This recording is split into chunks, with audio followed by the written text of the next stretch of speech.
Сәлеметсіздер ме? Мен Сейіл Жұлдызай, Лев Николаевич Толстой атындағы облыстық әмбебап ғылыми кітапханасының өлкетану әдебиеттер бөлімінің қызметкерімін.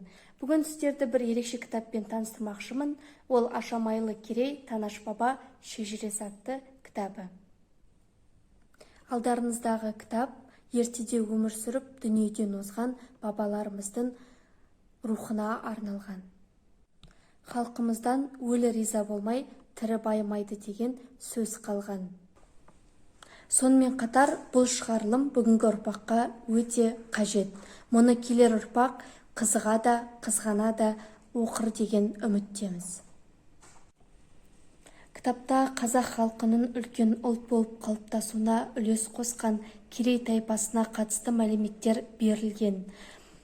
Олардың көне заманда пайда болып, орта ғасырда мемлекет құрып, 12 ғасырда сонау Монғолия мен Қазақстанның солтүстігі мен Сібір өлкесіне қоныстану тарихы 16 ғасырдың аяғында қазақ хандығының құрамына кіруіне баяндалады.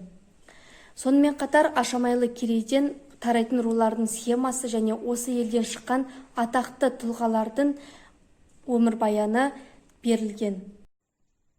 Кітаптың жазылуына, материалдардың жиналуына мұрындық болған, ақыл кеңесін беріп, ұйымдастырушылық қызметін жасаған ел ағалары, ұлтын, ұлысын, руын сүйетін тарих жанашырлары Төлебай Нұрғалиұлы Ахметов, Мәлік Байекеұлы Шаяхметов, Орал Абдрахманұлы Танжарықов, Жауғашты Жүсіпбекұлы Қалиев сынды азаматтар. Аудандардан материал жинауға қол ұшын берген Зейнолла Жанбыршыновқа, Тұрсынбай Садуақасовқа, Елубай Аманжоловқа, Тілеген Ахметовке, Темірхан Үндемесовке, Ибраш Естаевқа құрастырушылар өз алғысын білдіреді. Шежіре шығару идеясы 2009 жылдың желтоқсанында қолға алынды. Ұйымдастыру комитеті құрылды. Төрағасы болып Төлебай Нұрғалиұлы, хатшысы болып Жауғашты Жүсіпбекұлы сайланды.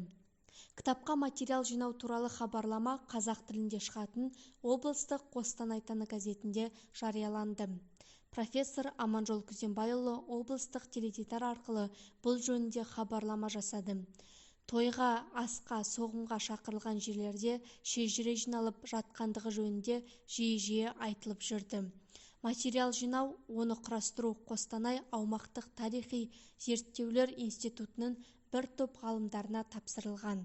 2010 жылдың ақпанынан желтоқсанына дейін осы кітапқа енген материалдар жиналды. Өкінішке қарай шежіре жинау оңайға түспеді. Жазылып қалған шежіренің жоқтығына байланысты олардың көпшілігі бізге дейін ауызша жеткен. Жазып алған адамның сауаттылығына, біліміне байланысты олар әрқилы. Кітаптың 3-ші бөлімінде берілген схемаларда қателіктер кездесуі мүмкін, жетіспей жатқан жерлері де бар. Көптеген тұлғалардың кітапқа енбей қалғандығынан да білеміз. Бір жылдың ішінде Керей елінен шыққан тұлғалардың өмірбаянын толықтай жинап алу мүмкін болмады.